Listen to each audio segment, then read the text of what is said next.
Hi everybody, welcome back. Thank you so much for watching. So this is my 1 month-ish update for my Pan That palette mini edition. In case you missed the intro, I am attempting to hit pan on 3 of these mini palettes. And let me tell you, the struggle is real. I had no idea what I was getting myself into when I started this challenge, and I think I bit off a little bit more than I could chew. So I'll start with my Naked 2 Basics palette.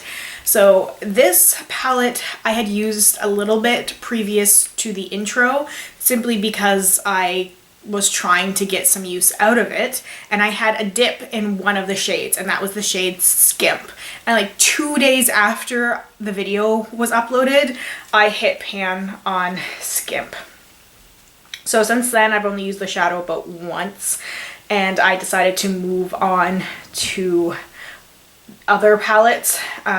This is the shade I was using all over my lid. So after I would prime my eyeshadow, I would set it with this shade, and I'm now using a shade from the Becca Ombre Rouge palette. But I've been trying to use this palette as much as possible. I think you can kind of see dips in these shades. So there is no pan on any other shadows, but I am trying. I can see a little bit of dip in these shades. These shadows are definitely a lot more familiar to me, and I know that I will be able to hit pan on these a lot sooner than the others. So I think these 3 shades in particular I will be able to hit pan on. Next, we have my Becca Ombre Rouge palette, which previous to doing this challenge, I used pretty sparingly, honestly. And I do really like this palette.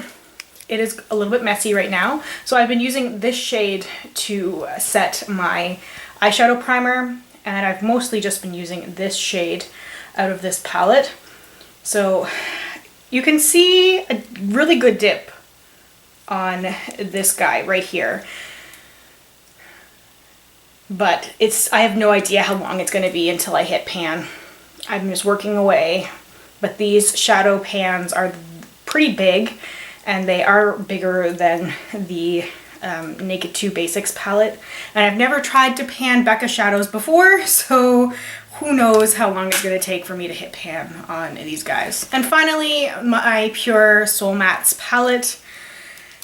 Same thing. This palette was barely touched before I started this challenge, and it almost looks like that still. I've been using this shade a lot here and the one next to it. So there's some slight movement in shadows. Slight, very slight. These formulas are very different from each other. The Naked 2 Basics palette is very chalky and very powdery for me. The Ombre Rouge palette is really creamy and really pigmented, and you don't need a lot of shadow on your brush. And these ones are kind of an in-between the Becca and the Urban Decay. Normally my Urban Decay shadows are really soft and creamy, and that's more what this one is like. It's more similar to my Naked Basics palette, as opposed to the Naked 2 Basics, which I just think I got a pretty bad one considering how powdery it is, because I know a lot of people really love it, and I really, in general, love my Urban Decay eyeshadows. It's just this particular palette is really powdery. So that is my 1 month update for my Pan That mini palette challenge. You just gotta keep going with it. Like where I started, I had barely used these palettes.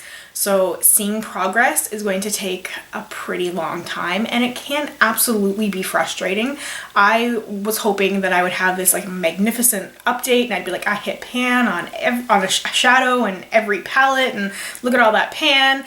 And I was just like working away on these shadows, and it's just taking forever. So I thought that I would update you guys so you can see where I currently stand and know that if you are struggling with your palette, if you're struggling to hit pan, you are not alone.